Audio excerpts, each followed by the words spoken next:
कृष्णा, राधे राधे दोस्तों, मेरे साथियों। कैसे? उम्मीद है कि अच्छे और स्वस्थ और मस्त होंगे। आज हम चर्चा करने वाले हैं यूपी पेट एग्ज़ाम 2023 के जितने भी टॉप क्वेश्चन होंगे जीके के, उन क्वेश्चनों को जो है हम देखेंगे। पिछले वीडियो में भी आपको जीके के बहुत सारे क्वेश्चन जो है हम करा चुके हैं, तो फिर जो है हम लेकर आए हैं जीके के टॉप क्वेश्चन जो आपके पेपर के लिए काफ़ी इम्पोर्टेंट हैं। तो विलंब न करते हुए चलिए हम क्वेश्चनों को देखते हैं। सबसे पहला क्वेश्चन क्या करें, गंगा नदी भारत के कितने राज्यों से होकर गुजरती है? तो 5 राज्यों से होकर ये जो है क्या होती है, गुजरती है। ठीक है। बिहार का शोक किस नदी को कहा जाता है? तो देखिए कोसी नदी को कहा जाता है। ठीक है, कोसी नदी को कहा जाता है। बिहार का ये जो है शोक नदी है। ठीक है। हेमिस राष्ट्रीय उद्यान कहाँ स्थित है? तो कहेंगे ये लद्दाख के जम्मू कश्मीर में स्थित है। ठीक है। उसके बाद से महात्मा गांधी राष्ट्रीय समुद्री उद्यान कहाँ स्थित है? तो अंडमान निकोबार द्वीप समूह में स्थित है। अगला क्वेश्चन, भारत के किस राज्य में गाहिरमाथा समुद्री अभयारण्य स्थित है? तो कहेंगे उड़ीसा में। तो कहेंगे गहीरमाथा समुद्री अभयारण्य जो स्थित कहाँ पे है? तो कहेंगे उड़ीसा में। अगला क्वेश्चन है, भद्रा वन्य जीव अभयारण्य कहाँ स्थित है? तो कहेंगे ये कर्नाटक में स्थित है। ठीक है। अरण्य मीन्स होता है, अरण्य मीन्स जानते हैं जंगल होता है। ठीक है। कह रहा है फूलों की घाटी राष्ट्रीय उद्यान कहाँ स्थित है? उत्तराखंड। फूलों की घाटी किस राज्य को कहा जाता है? अच्छा, कह सकते हैं फूलों की घाटी राष्ट्रीय उद्यान कहाँ स्थित है? तो कह सकते हैं उत्तराखंड में स्थित है। ठीक है। चलिए अगला क्वेश्चन समझते हैं क्या कह रहा है। देखिए अगला क्वेश्चन ये कह रहा है कि क्रूगर नेशनल पार्क किस देश में स्थित है? दक्षिण अफ्रीका। ठीक है। तो देखिए पेपर में आपके पार्क से इम्पोर्टेंट क्वेश्चन, एक क्वेश्चन तो पूछेगा ही पूछेगा। ठीक है। उद्यान से, चाहे पार्क या उद्यान, ये यहाँ से क्वेश्चन जरूर पूछेगा। ठीक है। चलिए अगला क्वेश्चन, भारत की सबसे बड़ी मीठे पानी की झील जो है कौन सी है? तो कहेंगे वुलर झील। ठीक है, वुलर झील। तो देखिए जो चीज़ वेस्ट मतलब कह सकते हैं बेस्ट होता है, बेस्ट मीन्स कह सकते हैं अच्छा। ठीक है, मीठा। तो यहाँ कह सकते हैं कि मीठा का जब भी नाम आएगा तो याद रखिएगा वेस्ट, बेस्ट मीन्स होता है अच्छा। तो यहाँ से अच्छा से याद रखिएगा वो से वुलर। तो उससे व से वेस्ट और वो से वुलर, उसके बाद से वेस्ट मीन्स अच्छा होता है, तो यानी कह सकते हैं मीठा।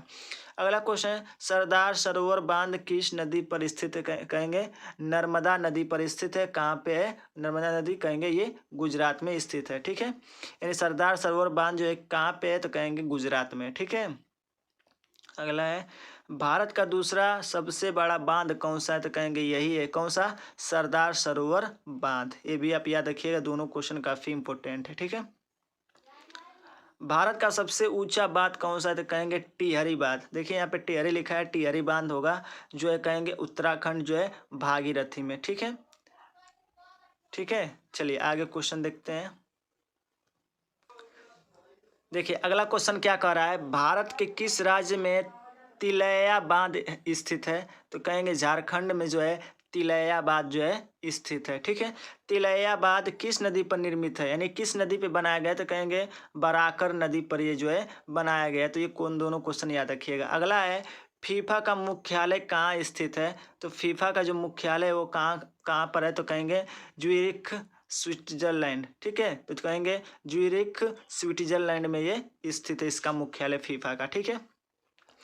अंतर्राष्ट्रीय सौर संगठन का मुख्यालय कहाँ स्थित है? तो कहेंगे गुड़गांव यानी कि हरियाणा। गुड़गांव यानी कि हरियाणा। ठीक है।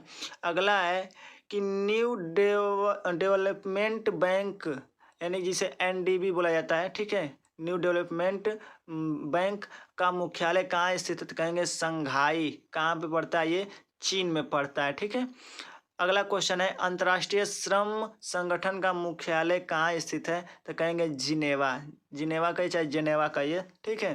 तो जिनेवा में स्थित है। अगला है कि अंतर्राष्ट्रीय श्रम संगठन को जिसको बोला जाता है ILO की स्थापना जो है कहाँ पे हुई थी? ठीक है। तो कहेंगे कब हुई थी? तो कहेंगे 1919 में हुआ था। देखिए 1919 में जलियांवाला बाग हत्याकांड भी हुआ था। ठीक है। इसको आप लोग जानते ही हैं। चलिए आगे क्वेश्चन देखते हैं। अगला क्वेश्चन क्या कर रहा है, एशियाई विकास बैंक की स्थापना कब हुई? तो कहेंगे 19 दिसंबर 1966 में हुई थी। ठीक है। अगला क्वेश्चन कर रहा है कि एशियाई विकास बैंक का मुख्यालय कहाँ है? तो कहेंगे मनीला, फिलीपींस में। ठीक है। एशियाई विकास बैंक कहाँ स्थित है? तो कहेंगे मनीला, फिलीपींस में। अगला क्वेश्चन है, विश्व स्वास्थ्य संगठन यानी कि WHO की स्थापना कब हुई? तो कहेंगे 7 अप्रैल 1948 में हुआ था। हमारे देश आज़ाद होने के बाद ही WHO की जो है स्थापना हुई थी। ठीक है।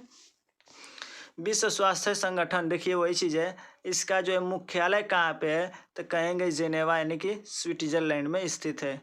हु का जो मुख्य संगठन का हु का जो मुख्यालय है वो कहाँ है? तो कहेंगे जिनेवा में है। ठीक है। वेल्थ हेल्थ ऑर्गेनाइजेशन जिसे बोलते हैं, ठीक है, इसका फुल फॉर्म होता है। दुनिया के सबसे बड़े अंतर्राष्ट्रीय पुलिस संगठन इंटरपोल की स्थापना कब हुई थी? तो कहेंगे ये 7 सितंबर 1923 में हुआ था। 7 सितंबर 1923 में जो है कह सकते हैं इंटरपोल की जो है स्थापना हुई थी। ठीक है। अंतर्राष्ट्रीय पुलिस संगठन इंटरपोल की। ठीक है। चलिए आगे क्वेश्चन देखते हैं। अगला क्वेश्चन कह रहा है, खाद्य और कृषि संगठन FAO, ठीक है, खाद्य और कृषि संगठन की स्थापना जो है कब हुई? तो कहेंगे 16 अक्टूबर 1945 को जो है हुई थी।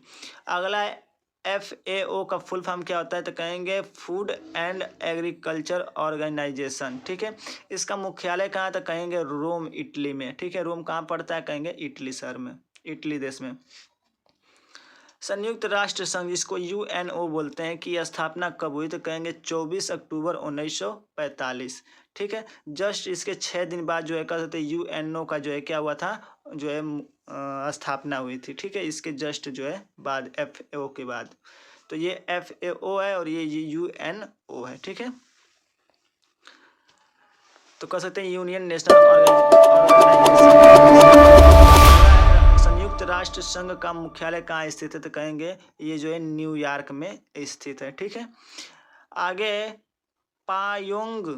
पाक्योंग हवाई अड्डा किस राज्य में स्थित? कहेंगे सिक्किम में। ठीक है। तो कहेंगे पाक्योंग हवाई अड्डा कहाँ स्थित है? तो कहेंगे सिक्किम में स्थित है। ठीक है। अगला है सरदार वल्लभ भाई पटेल अंतर्राष्ट्रीय हवाई अड्डा कहाँ स्थित है? तो कहेंगे अहमदाबाद यानी कि गुजरात में स्थित है। ठीक है। भारत का सबसे ऊंचा हवाई अड्डा, भारत का सबसे ऊंचा हवाई अड्डा कौन सा है? तो कहेंगे कुशोक कबूला रिपोचे एयरपोर्ट, ले, जम्मू कश्मीर में। ठीक है। तो याद रखिएगा, ये इसका नाम बहुत अटपटा है। तो अटपटा है तो यदि आपको ऑप्शन में देता है तो आप इजीली इसको क्या कर जाएंगे, ट्रिक कर जाएंगे। ठीक है। देखिए वन लाइनर क्वेश्चन से आपको एक यही फायदा है कि आप जो है कम समय में बहुत सारे क्वेश्चनों को जो है देख सकते हैं। ठीक है। तो पेपर में बस आएगा तो ये आपको पता रहेगा कि हाँ इसका आंसर है ये, तो आप आसानी से उसको देख कर उसको क्लिक कर सकते हैं। ठीक है। चूज कर सकते हैं। ठीक है। इसमें थोड़ा आपका समय की बचत होगी और कम समय में आपको बहुत ज़्यादा क्वेश्चन जो है रिवाइज करने को मिल जाएंगे। ठीक है। चलिए आगे क्वेश्चन देखते हैं। आगे क्या कर रहा है, अगला क्वेश्चन कर रहा है, जादू गोड़ा का संबंध किससे है? जादू गोड़ा का संबंध किससे है? तो कहेंगे यूरेनियम खनन से। किससे? यूरेनियम खनन से। ठीक है। अगला है, भारत में लिग्नाइट का सबसे बड़ा उत्पादक राज्य जो है कौन सा है? सबसे अधिक जो है लिग्नाइट का उत्पादन करने वाला राज्य कौन सा है? तो कहेंगे तमिलनाडु है। ठीक है। पन्ना, जैसे हीरा होता है वैसे ही पन्ना होता है। पन्ना मध्य प्रदेश का एक महत्वपूर्ण स्थान है। देखिए अभी तो पन्ना ये स्थान का नाम दे दिया है, जो किस खदान के लिए प्रसिद्ध है? देखिए हीरा, बता दिए ना, जैसे हीरा होता है वैसे ही पन्ना होता है। तो कह सकते हैं हीरा, पन्ना मध्य प्रदेश के एक महत्वपूर्ण स्थान है। वहाँ पे जो है क्या उगाया जाता है, उत्पादन किया जाता है? तो कहेंगे हीरा का वहाँ खदान है। तो कह सकते हैं मध्य प्रदेश में हीरा का उत्पादन जो है सबसे अधिक होता है अगर देखा जाए तो। भारत के किस भाग में खनिज संसाधनों का सबसे बड़ा भंडार है? तो कहेंगे दक्षिण पूर्व भारत में जो है सबसे अधिक जो है खनिज संसाधनों का जो है सबसे बड़ा भंडार जो है स्थित है। दक्षिण पूर्व में, याद रखिएगा। अगला है खेतड़ी किसके लिए प्रसिद्ध है, काफ़ी इंपॉर्टेंट है। यदि आप जो है सिंधु सभ्यता पढ़े होंगे तो उसमें क्वेश्चन ही रहा होगा। तांबा के उत्पादन के लिए जो है खेतड़ी शब्द जो है काफ़ी प्रचलित है, ठीक है। आगे, भारत में तेल की पहली प्रशिक्षणशाला कहाँ जो है स्थापित की गई, ठीक है। तो कहेंगे डिगबोई, कहाँ पड़ता है, असम में पड़ता है, ठीक है। तो कह सकते हैं वहीं पे जो है पहली बार जो है परीक्षणशाला में जो है तेल की परीक्षणशाला जो है स्थापित की गई थी, ठीक है। चलिए आगे क्वेश्चन देखते हैं। देखिए अगला क्वेश्चन कर रहा है, भारत में सबसे अधिक ताप विद्युत उत्पन्न करने वाला राज्य कौन सा है। यानी कि विद्युत उत्पन्न करने वाला राज्य, अधिक ताप विद्युत उत्पन्न करने वाला राज्य कौन सा, तो कहेंगे महाराष्ट्र है, ठीक है। अगला है, भारत में ऊर्जा का मुख्य स्रोत क्या है। यानी कह सकते हैं भारत में ऊर्जा का मुख्य स्रोत क्या है, तो कहेंगे तापीय विद्युत ऊर्जा। ताप के द्वारा जो है विद्युत ऊर्जा जो है प्राप्त किया जाता है, तो ये सबसे बड़ा जो है कह सकते हैं ऊर्जा का स्रोत है। भारत में सर्वाधिक लोहा उत्पादन करने वाला राज्य कौन सा है, तो कहेंगे उड़ीसा है, ठीक है। तो उड़ीसा जो है सबसे अधिक उत्पादन करने वाला राज्य है, ठीक है। अगर कोयला की बात करेंगे तो क्या है, कहेंगे झारखंड है, ठीक है। भारत का सर्वाधिक जस्ता उत्पादक राज्य कौन सा है, तो सबसे अधिक जस्ता उत्पादन करने में कौन सा राज्य आता है, तो कहेंगे राजस्थान है। सबसे अधिक जस्ता यहीं पे जो है उत्पादक होता है। कोलार स्वर्ण खदान किस राज्य में स्थित है, कोलार, ठीक है। तो याद रखिएगा कर्नाटक में ये स्थित है। अगला क्वेश्चन है, झरिया कोयला क्षेत्र झारखंड के किस जिले में स्थित है। झरिया कोयला क्षेत्र जो है झारखंड के किस राज्य में स्थित है, किस जिले में स्थित है, तो कहेंगे धनबाद जिले में स्थित है। अगला है, भूरा कोयला किसे कहा जाता है, तो लिग्नाइट को जो है भूरा कोयला के नाम से भी जाना जाता है, ठीक है। चलिए आगे और क्वेश्चनों को देखते हैं, समझते हैं। अगला क्वेश्चन है, सबसे उच्च श्रेणी का कोयला कौन सा है, तो एंथ्रासाइट। एंथ्रेसाइट जो है कोयला जो होता है वो जो है सबसे अधिक जो है उच्च श्रेणी का जो है कोयला माना जाता है। ये काफ़ी इम्पोर्टेंट है, याद रखिएगा इसको। किस बंदरगाह को जो है पूर्वी भारत का प्रवेश द्वार कहा जाता है। भारत का जो प्रवेश द्वार किसे कहा जाता है, कहेंगे हल्दिया बंदरगाह को जो है कह सकते हैं कि पूर्वी भारत का जो प्रवेश द्वार कहा जाता है। चिन्ना स्वामी क्रिकेट स्टेडियम जो है कहाँ पे है, तो कहेंगे बेंगलुरु में है। कहाँ पे, बेंगलुरु में। कहेंगे बिरसा मुंडा स्टेडियम कहाँ स्थित है, तो कहेंगे रांची झारखंड। यानी झारखंड की राजधानी जो है रांची है, तो कह सकते हैं कि बिरसा मुंडा स्टेडियम वहीं स्थित है। अगला क्वेश्चन है, अंतर्राष्ट्रीय जैव विविधता दिवस किस तिथि को मनाया जाता है, तो कहेंगे 22 मई को मनाया जाता है। अगला है कि भारत में राष्ट्रीय मतदाता दिवस किस दिन मनाया जाता है, तो कहेंगे 25 जनवरी को मनाया जाता है और 24 जनवरी को महिला दिवस मनाया जाता है। विश्व अल्जाइमर दिवस कब मनाया जाता है, तो कहेंगे 31 सितंबर को जो है विश्व अल्जाइमर दिवस जो है मनाया जाता है। तो दोस्तों इस प्रकार से जो है जितने भी वन लाइनर क्वेश्चन थे आपको हम बता दिए हैं। तो उम्मीद है कि आपको अच्छा लगा होगा वीडियो। यदि वीडियो अच्छा लगा तो चैनल पे यदि नए हो तो चैनल को सब्सक्राइब कर लें ताकि सबसे पहले वीडियो आपको मिल सके। यदि आप भी पेपर में अच्छा स्कोर लाना चाहते हैं तो चैनल को सब्सक्राइब जरूर करें और वीडियो पर डे देखना न भूलें। ऐसे ही आपको इंटरेस्टिंग और काफ़ी लाभदायक वाले वीडियो मिलाते रहेंगे। तो दोस्तों मिलेंगे अपने नेक्स्ट वीडियो में, तब तक के लिए जय हिंद, जय भारत, स्वस्थ रहिए, मस्त रहिए।